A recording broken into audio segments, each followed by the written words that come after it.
decades, the US and Canada have worked together as economic allies, but that just changed in the most dramatic way possible. In retaliation for US tariffs, Canada launched an aggressive counterstrike, one that has left American car manufacturers scrambling to survive. And here's the shocking part. This wasn't just an economic disagreement. It was a calculated move that crippled production lines, wiped billions off the stock market, and sent thousands of workers home overnight. So what exactly happened? How did Canada's response shake the foundations of the entire US economy? And what does this mean for your next car purchase? Buckle up, because this story is bigger than anyone expected. What's happening? In a stunning move that sent shockwaves through the global auto industry, Canada retaliated against the United States' newly imposed tariffs with a calculated and devastating countermeasure. The administration of President Donald Trump, eager to boost domestic manufacturing, had imposed heavy tariffs on Canadian auto exports, expecting Canada to concede and negotiate under pressure. However, Canada did not hesitate to strike back. Instead of responding with broad, ineffective tariffs, Canadian officials strategically targeted the weakest points in America's supply chain. The retaliation was precise, aimed at the most critical materials and components required by the US auto industry: steel, aluminum, wiring harnesses, and transmission systems. These were not just any parts, they were the backbone of automobile manufacturing, essential for every major US automaker from Ford and General Motors to Stellantis. By cutting off these vital supplies, Canada did more than just impose economic pressure, it crippled production. American automakers, accustomed to a seamless supply chain, suddenly faced a disruption that could not be resolved overnight.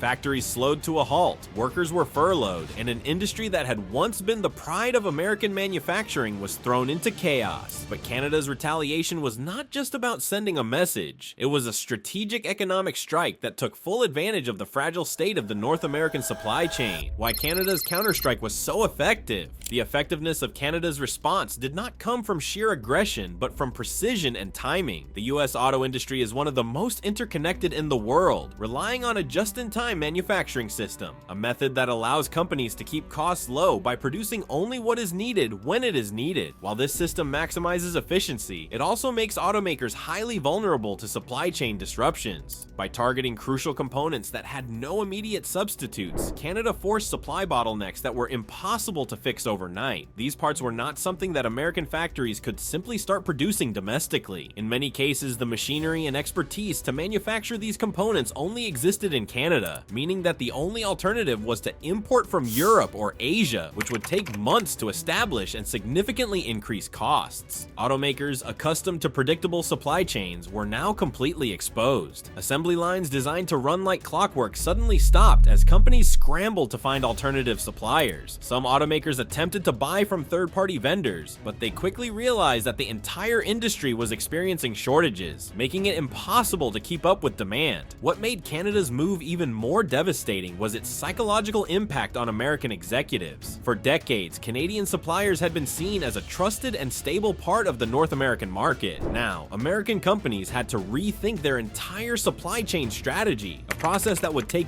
years. But this was not just an industrial crisis, it was an economic bombshell that sent shockwaves through financial markets, wiping out billions of dollars overnight. The supply chain breakdown. Within days of Canada's retaliatory tariffs, the true cost of the trade war became clear. Assembly lines across the United States began to stall, leading to massive production delays. Vehicles that were supposed to roll off the factory floor were now sitting unfinished, waiting for parts that were no longer available. For consumers, this meant longer wait times for new vehicles, but for automakers, it was a financial disaster. Every stalled production line represented millions of dollars in losses per day. Companies like General Motors and Ford had no choice but to halt production at key facilities, placing tens of thousands of workers on furlough. The North American auto industry was built on efficiency, but Canada's move exposed its overdependence on a fragile supply chain. Automakers had spent decades optimizing costs, assuming that trade between Canada and the United States would always remain stable. Now they were forced to pay the price for that assumption. Meanwhile, smaller auto parts suppliers across the Midwest faced bankruptcy as their largest customers. Detroit's big three automakers stopped placing placing orders. Without a steady flow of production, entire manufacturing ecosystems collapsed, leading to cascading job losses in steel plants, logistics companies, and dealerships. The industry was suddenly staring down the barrel of a full-blown crisis, and it was not just American factories that were in trouble. The fallout extended to global markets as investors realized that the disruption to the North American auto industry could have worldwide implications. As the industrial collapse accelerated, Wall Street began to panic, and the financial fallout was just as severe as the manufacturing breakdown.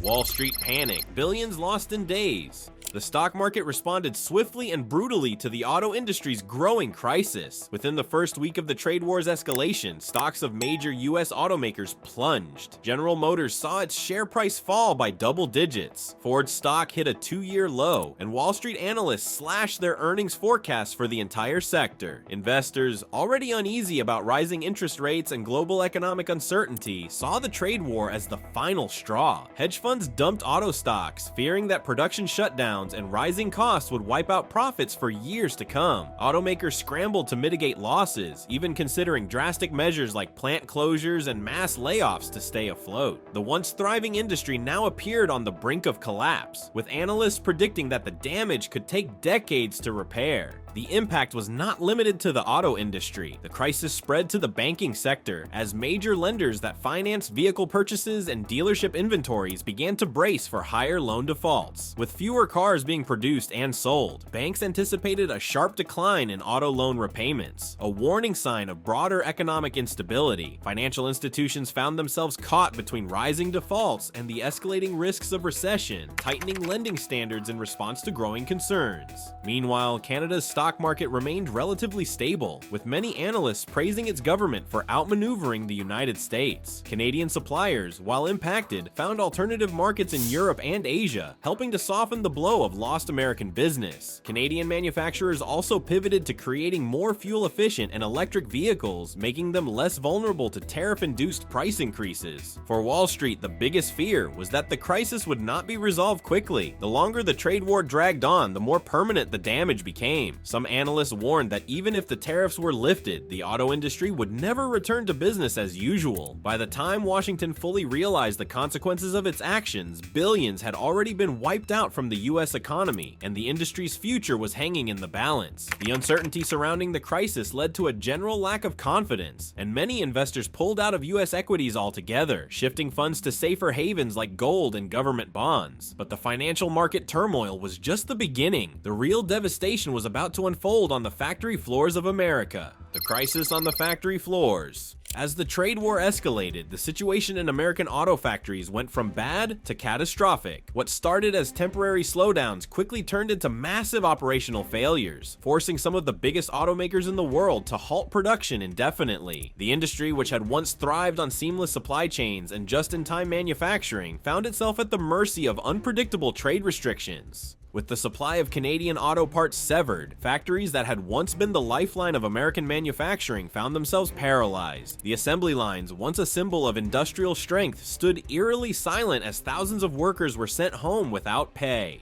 Critical materials such as aluminum, lithium-ion batteries, and semiconductor chips became nearly impossible to source at sustainable prices. Without these essential components, production schedules collapsed, and automakers struggled to find alternative suppliers. General Motors, Ford, and Stellantis had no choice but to furlough workers by the thousands, as critical parts like wiring harnesses, steel components, and transmission systems failed to arrive on schedule. Even companies with robust contingency plans were unable to withstand the prolonged shortages, and their losses mounted rapidly. The devastation was not limited to auto plants alone. The entire automotive supply chain began to disintegrate. Tire manufacturers, steel mills, and logistics companies, all of which relied on the auto industry's stability, started feeling the ripple effects. Freight companies reported plummeting demand, leading to layoffs in trucking and warehousing. Meanwhile, raw material suppliers faced excess inventory they could no longer sell, further compounding the economic distress. Small and mid-sized parts suppliers, particularly those in the Midwest, were among the hardest hit. Many of these businesses operated on razor-thin margins and depended almost entirely on contracts with Detroit's major automakers. Without incoming orders, they faced an impossible financial crisis. Banks, fearing a wave of defaults, began tightening credit lines, leaving many companies unable to stay afloat. Layoffs rippled across entire communities, where the auto industry was the backbone of local economies. Restaurants, retail stores,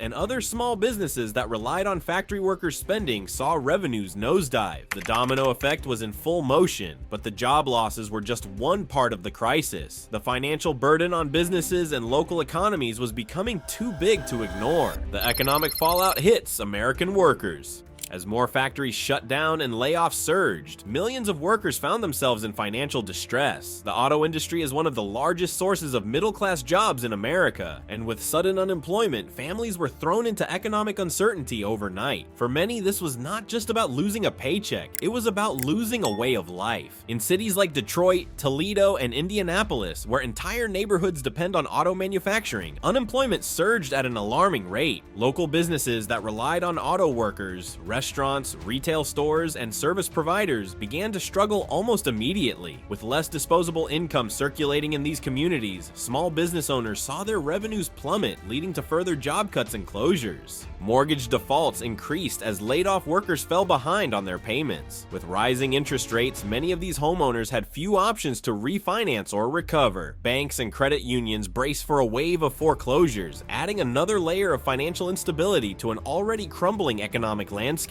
At the same time, the trucking industry, which was responsible for moving auto parts and finished vehicles across North America, faced a crisis of its own. With fewer cars being produced, thousands of truck drivers lost their routes. Many were left with idle trucks and mounting debt, unable to make payments on their rigs as demand collapsed. The crisis even extended to education and local government services. Many public schools in auto-dependent communities were funded through local tax revenue from factories. As auto plants shut down and tax revenues plummeted, schools faced budget cuts, leading to teacher layoffs and reduced resources for students. With each passing week, it became clearer that this was not just a trade dispute. This was a full-blown economic catastrophe that was threatening the very fabric of America's industrial heartland. And while workers and businesses struggled to survive, the ripple effects of the crisis were now hitting American consumers hard. The car shortage sends prices soaring. For consumers, the impact of the trade war was immediate and severe. With factories shutting down and supply chains collapsing, new car production slowed to a trickle. Dealerships that once had rows of vehicles ready for sale suddenly found themselves desperate for inventory. Some were forced to ration their stock, selling only to buyers willing to pay well over sticker price. Others simply had nothing left to sell, as manufacturers could not keep up with demand. With supply shrinking, the laws of economics took over. Prices skyrocketed. For the average American looking to buy a car, this was devastating. The cost of new vehicles surged by thousands of dollars, making it nearly impossible for many middle-class families to afford a replacement car.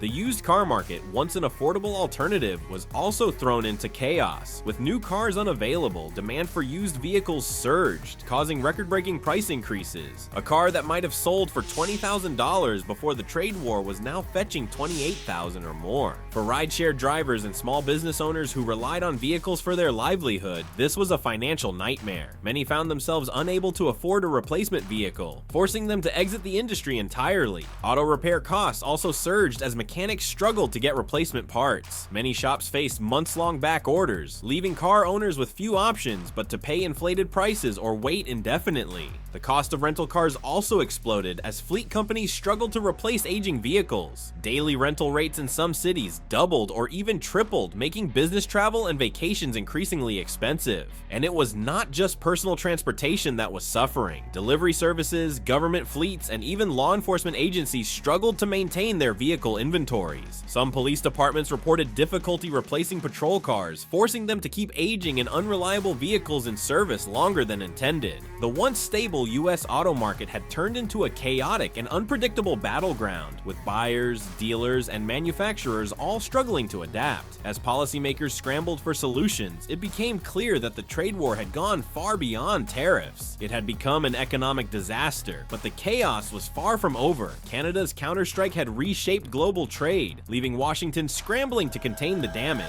The trade war spreads beyond North America. As the economic chaos deepened in the United States, the effects of Canada's counterstrike began rippling across the globe. What had initially been a trade war between two neighbors was now sending shockwaves through the international economy as other nations took notice and began recalibrating their own trade strategies. European countries, already wary of US trade policies under President Donald Trump, saw the Canada-US conflict as a warning sign. Major automotive players like Germany's Volkswagen, BMW, and Mercedes-Benz began shifting their supply chains away from North America, recognizing that any further instability in the region could make long-term business unsustainable. Meanwhile, Japan and South Korea, home to industry giants like Toyota, Honda, and Hyundai, moved quickly to fill the vacuum left by American automakers. With US manufacturing grinding to a halt, these companies saw an opportunity to seize a larger share of the North American market by offering stable supply chains and competitive pricing. China, despite its own economic conflicts with the United States, watched the situation unfold with strategic interest. With American automakers struggling, China's rapidly growing electric vehicle sector began positioning itself as a dominant force in the future of global car manufacturing. Chinese automakers, backed by aggressive government subsidies, started pushing their vehicles into markets once dominated by the United States.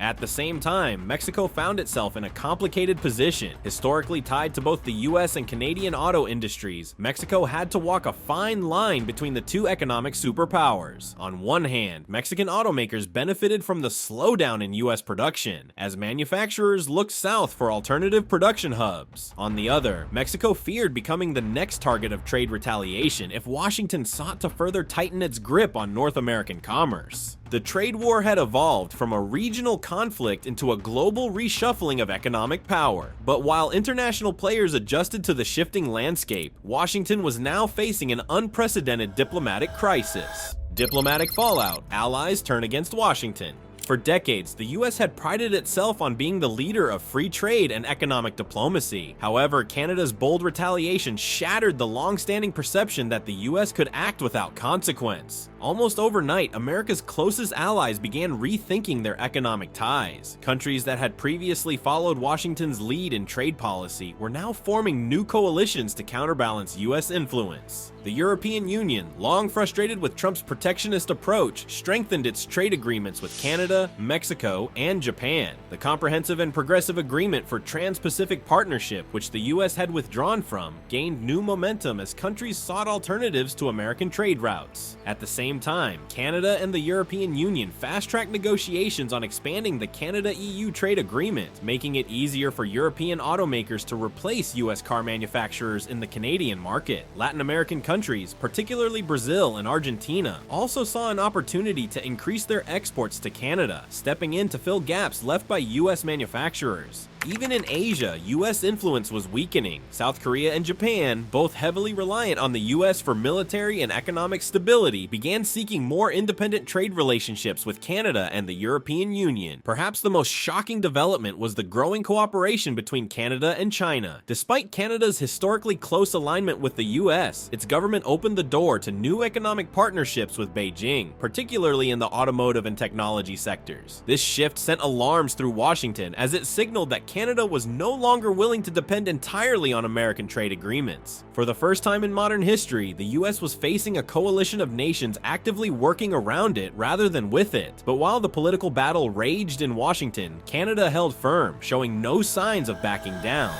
Canada's unyielding stance, a nation united. While Washington floundered, Ottawa stood its ground. Prime Minister Justin Trudeau, bolstered by widespread public support, refused to negotiate until the US fully lifted its tariffs. His steadfast leadership became a symbol of Canadian resolve, uniting the country in the face of external economic pressure. For Canada, this was not just about economics. It was about national sovereignty and economic survival. The US had underestimated just how resilient Canada's leadership and industries were, and the trade war was proving to be a critical test of the nation's mettle. Canadian businesses, though impacted impacted by the trade war, had quickly adapted. Manufacturers found new buyers in Europe and Asia, diversifying their export markets. Canada's energy sector, a crucial supplier of oil and natural gas to the US, began exploring partnerships with China and Europe, raising fears in Washington that the US could lose a critical ally in energy security. The diversification helped buffer the worst effects of the tariffs, allowing Canada to emerge from the crisis more economically independent and globally connected.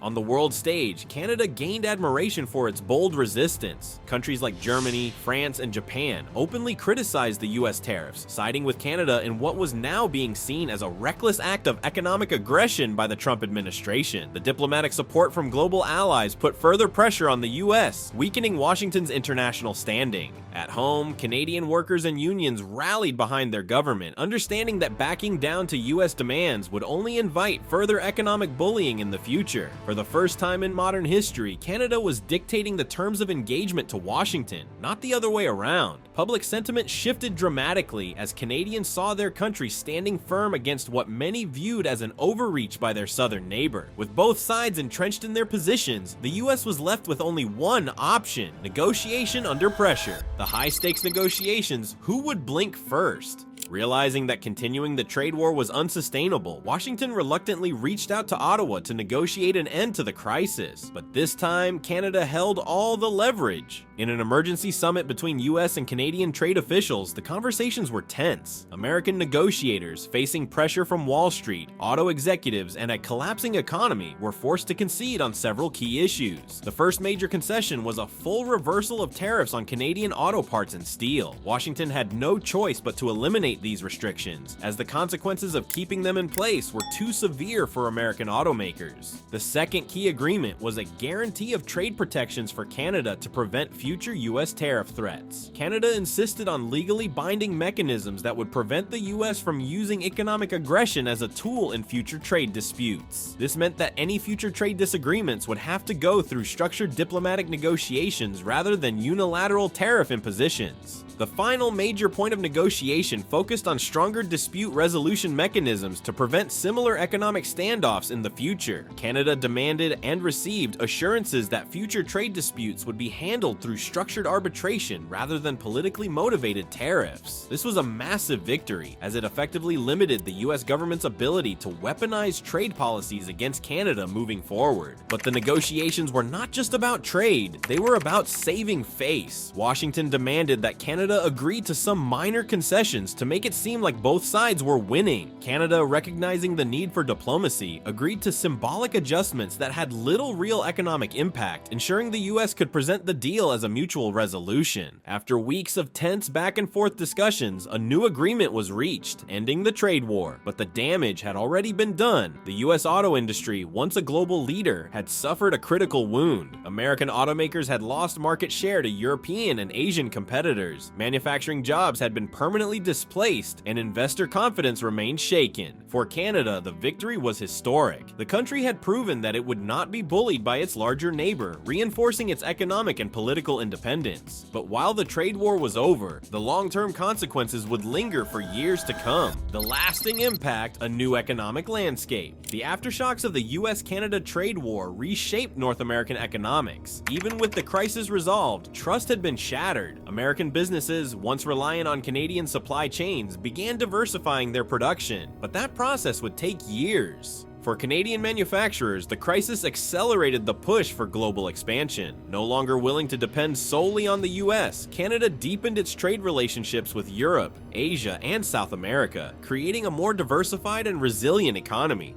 The political landscape in both countries also changed. In the US, public frustration with the trade war led to shifting voter sentiment, especially in industrial states hit hardest by the crisis. Many questioned the effectiveness of Trump's aggressive trade policies, leading to a broader debate on the future of US economic strategy. Meanwhile, in Canada, Trudeau's firm stance solidified his political position, reinforcing the idea that Canada could stand on its own in global trade. The country emerged from the crisis more independent and economically diverse worse than ever before, and globally other countries took notes. The Canada-US trade war served as a cautionary tale, a warning that even the most powerful nations were not immune to economic retaliation. It signaled the end of the era where the US could dictate trade terms unchallenged. The trade war was over, but the lessons it left behind would shape economic policy for generations. This trade war was one of the most intense economic battles in modern history, but what do you think? Did Canada play its cards right, or should the US have handled things differently? Drop your thoughts in the comments below. We want to hear from you, and if you found this breakdown insightful, make sure to hit that like button and subscribe to our channel for more deep dives into global events. Thanks for watching, and we will see you in the next one.